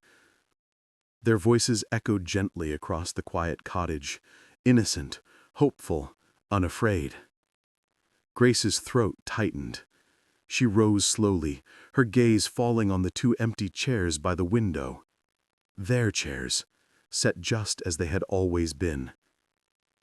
She stepped closer and whispered, Merry Christmas. Turning back, she gathered Lily and Ben into her arms. We'll come back, my loves, I promise. For a moment, the cottage seemed to breathe. The faint scent of pine and sugar drifted softly through the room again, as though the walls themselves remembered. The glow from the tree shimmered once, tender, golden, before settling into a quiet, steady warmth. And in that silence, the cottage felt alive once more, gentle, real, and full of love. Outside, snow began to fall softly, and as they stepped back into the winter light, Grace could have sworn she heard it, faint and far, carried like an echo through time. Two voices whispering together. "Tell our son we love him, and to come home for Christmas." New York glittered that night, all glass and gold, towers gleaming like crowns against the sky. But high above it all, in an office washed in city light, Christopher Brookshire sat across from his daughter, unaware his life was about to shift beneath him. Grace's hands trembled slightly as she placed a small parcel on his desk. "Dad, I need to tell you something." He looked up, sensing the weight in her voice. She drew a steadying breath. "It's about Grandma Margaret and Grandpa Thomas." He froze. Old memories flickered in his eyes, ones he hadn't touched in years. Grace continued softly. "They're gone, Dad. They passed 10 years ago." The air left him in a single, quiet exhale. For a moment he didn't move at all, just stared past her, as though the city outside had blurred to fog. Grace reached forward, touching his hand. "They're together now. Grandpa went first, and Grandma followed the next year. They loved each other, and you, right until the end. And everyone in Pine Hollow said the same thing. They never stopped waiting for you. They kept your gifts under the tree every Christmas. They left the light in the window for you every Christmas." Christopher closed his eyes, pain tightening his jaw. 10 years. And I never knew. Grace gave him a moment to open the parcel. Inside lay a small wooden heart. He lifted it with trembling fingers, turning it over to read the faint, scorched words. "The Brookshire family." He swallowed. "What is this, Grace?" She drew in another breath. "That's the part you're not gonna believe." He looked at her, really looked, bracing himself. Grace gathered the memory. "When we drove into Pine Hollow, the storm was worse than they said. The roads were a sheet of ice. Evan tried to brake, but the car slid off the road and into a drift." Christopher straightened, horrified. "Grace?" "We were okay," she said quickly. "Shaken, but okay. The kids were scared, and the snow was coming down fast. We didn't know where we were. And then—" She paused, emotion twisting through her. "Dad." Then a light appeared through the snow. Christopher stared at her. "We followed the light. And then an older man stepped out from the storm. He was waving a flashlight. Calm, steady. He guided us the whole way." She swallowed hard. "He led us straight to the cottage, Dad. Straight to Brookshire's cottage. We didn't question it. We were just so grateful. The storm was brutal, and the kids were brave." Christopher whispered, "Grace, who was he?" She held his gaze. Grandpa Thomas. The office fell silent. When we arrived at the cottage, it wasn't abandoned, she said softly. Dad, it was warm. The lamps were glowing. The tree was lit. And Grandma's baking. She drew in a shaky breath. It filled the whole house. Cinnamon, vanilla, and spices. Her voice wavered. Christopher's chest rose and fell in one uneven breath. Grace continued, barely able to contain the truth. Dad, we stayed with them. He stared at her. For 3 nights, she whispered. 3 whole nights.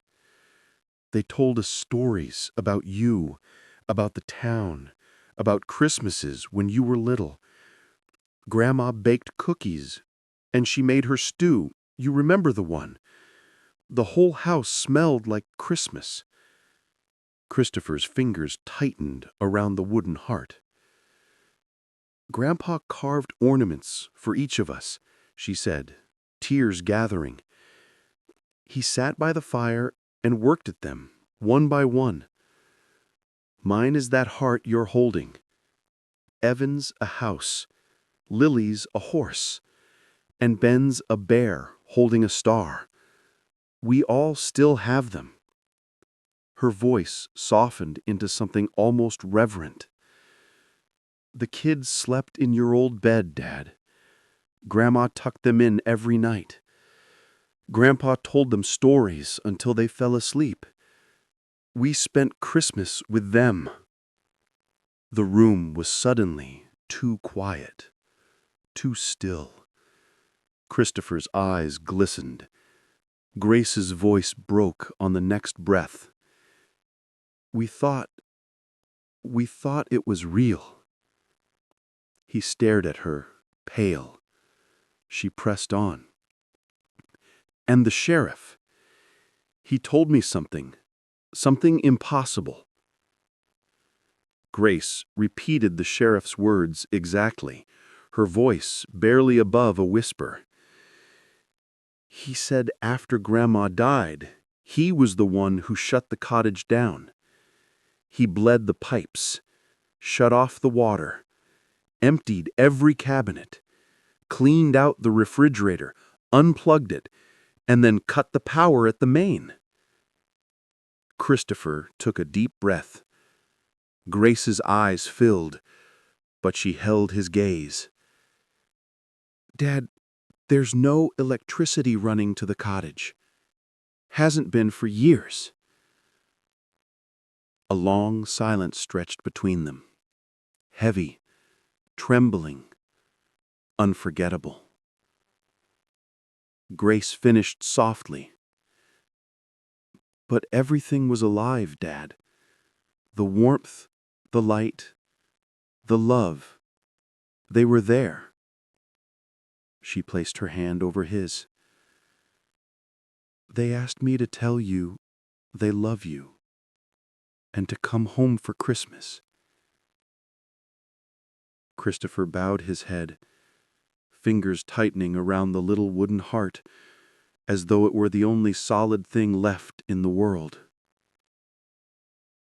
That night, long after Grace and her family had gone home, Christopher sat alone in his office, the city lights spilling through the glass around him. The wooden heart lay on the desk before him, small and simple, yet somehow heavier than everything he had built. He ran his thumb over its smooth grain again and again, as if the warmth of his father's hands might rise through the wood and reach him one last time. The city outside was loud, endless, a far cry from the soft hum of the pines and the crackle of a main hearth. And for the first time in decades, he realized How quiet his life had become beneath all the noise. Before dawn, he had his plane ready for Maine. The decision came as naturally as breathing. Not planned, not reasoned, only yearning. By sunrise, the skyline was behind him and the clouds below. Ahead lay snow, silence, and the one place he'd run from all his life, waiting, patient as ever. The road to Pine Hollow looked exactly as he remembered, only quieter. The snow lay thick across the fields, untouched and endless, the pines bending low beneath its weight. The world itself seemed to hold its breath as his car turned down the narrow lane that once led home. When he reached the clearing, the cottage stood waiting, weary, half forgotten, yet still proud against the winter sky. Its paint had faded to a tired gray. The once bright red door was dulled by years of rain and snow. The roof sagged slightly beneath the weight of time, and ivy had crept up the stone walls, twisting around the porch posts like fingers refusing to let go.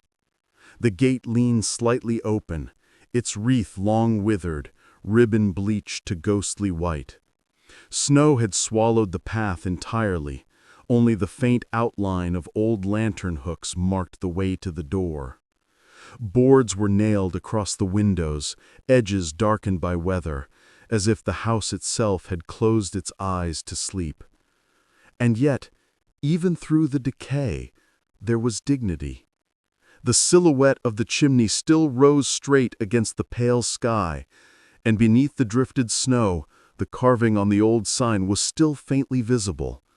Brookshires Cottage, built with love, 1951. For a long moment, Christopher sat motionless behind the wheel, staring through the falling snow.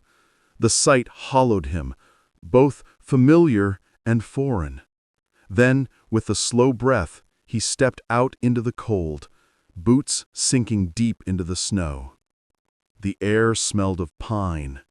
He pushed open the gate, the hinges groaned in protest. He reached the porch, brushed the frost from the railing, and rested his hand on the door frame. The wood was rough beneath his palm, but warm somehow. He took out the old key, turned it in the lock, and listened as it gave way with a soft sigh. Inside, everything was still. The moment Christopher stepped through the doorway, the air wrapped around him like a hug. The scent of pine and cinnamon lingered faintly, warm and familiar. The lamps glowed softly in their corners. The garlands, still green and full, were draped along the mantel as if placed there only yesterday. The furniture gleamed, polished and clean, not a speck of dust to be found. The quilts were folded neatly across the sofa, the curtains tied back with care. Even the hearth, though its fire had long gone cold, seemed to hold a faint warmth, as though waiting for someone to kneel beside it and strike a match. He moved through each room slowly, his footsteps silent on the old wooden floorboards. Nothing had changed, not the rug by the window, not the clock on the wall, not the paintings that hung in their quiet places. His heart clenched. "It's just as I remember," he whispered, and then, in the sitting room, his eyes drifted. To the far corner, by the frost-touched window, stood the Christmas tree, tall and full, its branches trimmed in ribbons, carved ornaments and knitted angels that gleamed in the soft afternoon light. Tiny wooden toys rested among the branches, the same ones he'd helped his father make all those years ago. It was the same tree from his boyhood, untouched by time, still standing as if waiting for one more Christmas morning. Christopher reached out, brushing his trembling fingers over one of the ornaments, a small wooden sleigh carved with his initials. "You kept it," he whispered, his voice breaking. "All these years, you kept everything." In the glow of afternoon light, the ornaments gleamed faintly, as if answering. He stood there for a long moment, letting the silence settle around him, thick, heavy, and full of love he couldn't see but could feel. When he finally turned, his eyes fell on the mantel. The photograph was still there. Its frame gleamed faintly in the dim light, polished as though someone had just dusted it. He stepped closer, his chest tightening. There they were, Thomas and Margaret, smiling with that familiar quiet pride, their arms around a boy who looked so certain of the world ahead, himself. He reached out, brushing his trembling fingers over the glass. It was cool to the touch, but somehow alive with warmth, the kind that comes not from heat, but from love that never left. A soft breath escaped him. "I'm home," he whispered, the words barely audible, not meant for the empty room, but for them. The photograph caught a glint of light from the window, and for a heartbeat, the faces seemed to glow. He smiled through the tears that blurred his vision. "You waited for me," he said quietly, "and I made you wait too long." His throat tightened. "I'm sorry," he whispered, his voice breaking. "I should have come sooner." The attic stairs groaned beneath his weight. The air grew colder as he climbed, the smell of pine and cinnamon wrapping around him like a familiar blanket. At the top, a single window let in the pale winter light. And then he saw them. Boxes, dozens of them, each one carefully wrapped in brown paper and tied with red string, each one labeled in his mother's graceful handwriting, "To Christopher, love, Mom and Dad." His knees gave out beneath him. He sank to the floor, tears streaming down his face as he ran his hand over the boxes.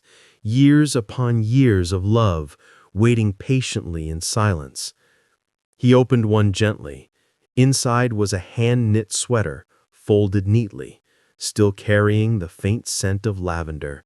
In another, a carved wooden compass, just like the one his father had given him long ago. Every gift was a moment frozen in time, a year of hope, a season of waiting, a reminder that love never stopped reaching for him. He stayed there for hours, surrounded by the gifts, the light from the window spilling across his shoulders.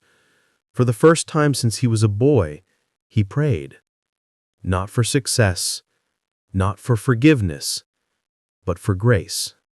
Later that afternoon, he drove into town. The road wound past frozen fields and quiet barns, where smoke rose thinly from chimneys. Pine Hollow looked exactly as it had in his memory. The white-steepled church at the square's edge, the old general store with its bell above the door, the bakery window fogged with warmth and the smell of fresh bread and cinnamon that used to draw him there as a boy. He parked by the post office and stepped out, boots crunching on packed snow. The sound of wind chimes drifted from a porch nearby. The air smelled faintly of pine and applewood smoke. The town was alive but hushed, as though it too recognized him and wasn't quite sure what to say. He crossed the street toward the Hollycup Cafe, a place his mother had once taken him for cocoa after sledding. The door creaked when he opened it, warmth and chatter spilling out to meet him. Conversations stopped. Heads turned. For a heartbeat no one spoke, then a familiar voice broke through the quiet. "Christopher Brookshire?" Mayor Helen Whitlock stood near the counter, her wool coat draped over one arm, her eyes wide with disbelief. Her hand flew to her mouth. "Well, I'll be! You finally came home!" From the corner table, a man rose slowly to his feet. Sheriff Dale McCoy, broad-shouldered still, though the years had silvered his hair, stared across the room. His voice cracked as he stepped closer. "Do you remember me, son?" he asked softly. Christopher blinked, studying the lined face and steady blue eyes. Then recognition dawned.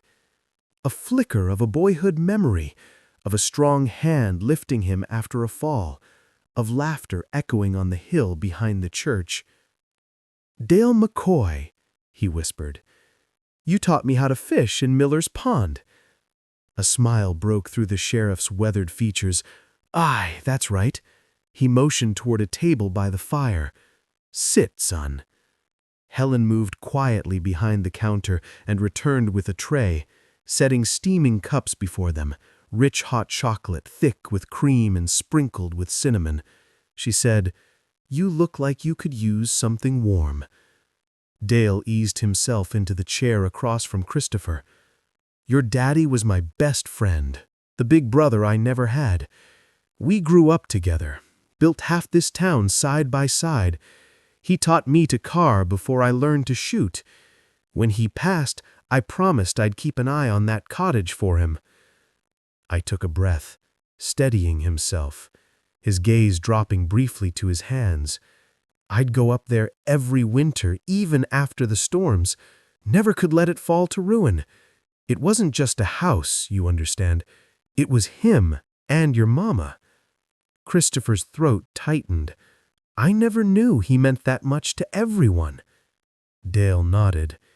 "He and Margaret were the heart of this town. Folks still talk about the year the storm knocked out power, and your daddy carved toys by candlelight for every child in Pine Hollow.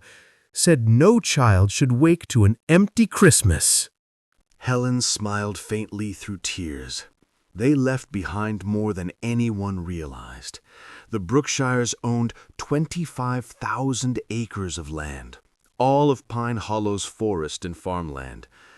They never said a word, never spent a dime, said love was the only wealth worth keeping. They left it all to you, Christopher. Said you'd know what to do with it when the time came. He swallowed hard, the weight of it sinking in. "I never knew." The sheriff's voice softened. "They didn't care about money, son. They cared about people, about you." He looked out toward the road, his voice low and rough. "Every Christmas Eve, I'd see them sitting by the window, waiting. I'd bring them cider and pretend not to notice the extra cup they kept out. We sat and talked for hours. They were always sure you'd come walking up that pathway again." The words broke something open inside him, a flood of grief, gratitude, and longing. "I see them there now," Christopher whispered, his voice trembling, "still waiting for me." Helen reached out, resting a gloved hand on his. "Then don't let them wait any longer, dear. Come home. They've kept that light in the window for you for years."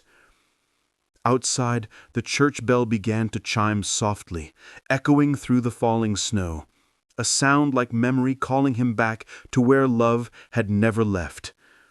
That spring, he returned with Grace, Evan, and the children. The cottage was theirs now, but it never truly belonged to one person.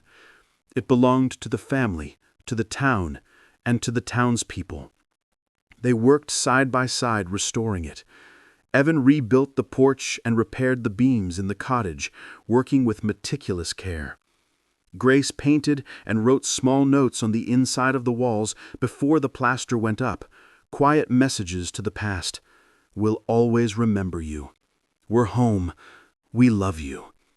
The children planted flowers along the path and helped hang garlands from the gate. Christopher restored the old woodworking shop behind the house himself. He sharpened his father's tools, sanded the bench smooth, and began carving again. Not for money, not for show, but for love. He hung a new sign, Brookshire and Daughter Woodworks, teaching Grace's children to carve the way his father had taught him. With every strike of the hammer, every curl of wood falling to the floor, it felt as though he could hear his father beside him, whispering, "That's it, son. Let the wood tell you what it wants to be." And sometimes, late at night when the work was done, and the family sat by the fire, he'd look toward the window. In the reflection, he'd almost see them, Thomas and Margaret, sitting hand in hand, smiling, watching. When the first snow came that winter, Brookshire Cottage glowed once more. Lights along the eaves, smoke curling from the chimney, laughter spilling into the cold. He stood on the porch with Grace beside him, the house warm behind them, the family whole again. I used to dream of this, walking up that path and seeing them open the door for me. Grace smiled through her tears. You did, Dad. You finally came home. And as if the cottage itself had been listening, a gentle wind stirred the chimes above the porch. By Christmas Eve, Pine Hollow had come alive again. The church bells tolled softly across the valley, echoing through the snow-covered hills. The great tree in the square shimmered beneath thousands of tiny lights. Children laughed, their voices carrying like songs through the frosted air. At the edge of town, nestled between tall evergreens and a path lit by lanterns, Brookshire Cottage glowed brighter than it ever had before. Golden light spilling from its windows, smoke curling from the chimney, carols drifting faintly from within. Inside, the fire crackled with warmth and memory. The mantel gleamed, fresh garlands of pine and holly draped above the photograph that had started it all. Thomas, Margaret, and their young son, smiling before the cottage that love had built. Beside it sat the carved wooden heart, its grain polished smooth by the years, its meaning deeper than words could ever express. In the corner by the front window stood the Christmas tree, tall and full, its branches shimmering with handmade ornaments. Wooden toys Thomas carved long ago caught the flicker of firelight, while Margaret's knitted angels and woolen stars swayed gently in the warmth of the room. Fresh pine filled the air, mingling with the scent of burning wood, wrapping the cottage in a tender, living glow. Outside, snow began to fall softly, each flake catching the light from the windows as though even the heavens were remembering. Christopher stood by the fire, surrounded by his family. Grace leaned into Evan. The children curled on the rug, the glow of the flames dancing over their faces. He reached out, brushing the photograph gently. "Merry Christmas, Mum," he whispered. His voice trembled but didn't break. "Merry Christmas, Dad." He smiled faintly through the tears that shimmered in his eyes. "I'm home. We're home." Grace rose quietly, slipping her hand into his. "And so are they," she said softly. Outside, the snow began to fall again, slowly, silently, and for just a moment, carried on the wind through the whispering pines, came the faintest echo of laughter, his father's deep chuckle, his mother's gentle hum. "Welcome home, son." The firelight danced across the walls, and the house seemed to breathe again, alive with warmth and belonging. Spring came early to Pine Hollow the following year. The story of Brookshire Cottage spread quickly, first through the townsfolk, then beyond the valley. It began when Grace, moved by everything she'd learned, returned to her work as a journalist. Her article, Brookshire's Christmas Cottage, A Legacy of Love in Pine Hollow, appeared in national magazines, written with all the warmth and truth the story deserved. She wrote not just about the house, but about Thomas and Margaret Brookshire, the couple who gave their hearts to a small town, who measured wealth not in acres or dollars, but in kindness. She wrote about a son who lost his way and found it again, about a town that kept the light burning, about the kind of love that doesn't disappear. The world listened. Before long, people began to come from every corner of the country and even overseas. They came to see Brookshire's Christmas Cottage, the cottage that glowed through snowstorms, the light that never truly went out. The townsfolk said it felt as though time had stopped there, as if the Brookshires had only stepped out for a walk and might return at any moment. The scent of pine and cinnamon lingered year-round. The hearth always seemed faintly warm. The handmade ornaments never gathered dust. It was as though love itself had preserved everything: the cottage, the trees, even the soft quiet around the place. Visitors walked the same narrow paths Thomas once cleared by lantern light, stood beneath the towering evergreens where Margaret hung her garlands, and swore they could almost hear faint laughter carried on the wind. Couples proposed in front of the fireplace. Families left notes of gratitude tucked into the mailbox. And every December, when the first snow fell, Pine Hollow gathered once more at the gate, lanterns in hand, carols on their lips, to watch the cottage glow softly through the trees. It was said that nothing inside had ever aged, as though love itself had chosen to keep it alive. Pine Hollow blossomed again. New shops opened. The Christmas festival grew larger. The Pine Hollow Winter Games became the main attraction. The laughter of children filled the square, and at the heart of it all stood Christopher, no longer the man chasing a skyline, but the man who had finally come home. He left the city behind and returned to the valley, where each morning began with the scent of pine and the sound of chimes at the cottage door. Every evening the family gathered by the fire, the light glowing softly through the windows. And every Christmas Eve the town gathered outside to sing, the snow falling gently as the cottage lights shone like a beacon through the pines. One night, as the carols faded and the stars began to appear, the family stood on the porch, looking out over the crowd. Lanterns flickered, the church bell chimed.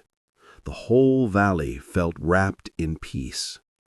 Grace turned to her father and smiled. "You know," she said softly, "I think Mom's here with them too." Christopher's gaze lingered on the falling snow. For a moment, the years in his eyes softened. "Aye," he murmured, his voice low. "She would have loved Christmas here, with them and with us." Grace reached for his hand, their fingers threading together in the golden glow. The cottage seemed to breathe around them, warm, alive, timeless. Christopher picked up Lily, and Evan lifted Ben, wrapping an arm around Grace. And in that stillness, it felt as though all of them were there, Thomas, Margaret, and Elena, watching over them. Christopher looked toward the window, toward the old chair by the fire, where he sometimes felt the quiet warmth of their presence. His voice was low as he whispered, "I love you." A soft wind stirred the pines, carrying with it the faintest trace of laughter, warm, familiar, impossibly near. And there, nestled in its cradle of snow and evergreen, Brookshire's Christmas cottage glowed in the woods like a steadfast lantern, guiding travelers, comforting dreamers, and quietly calling every wandering heart back home.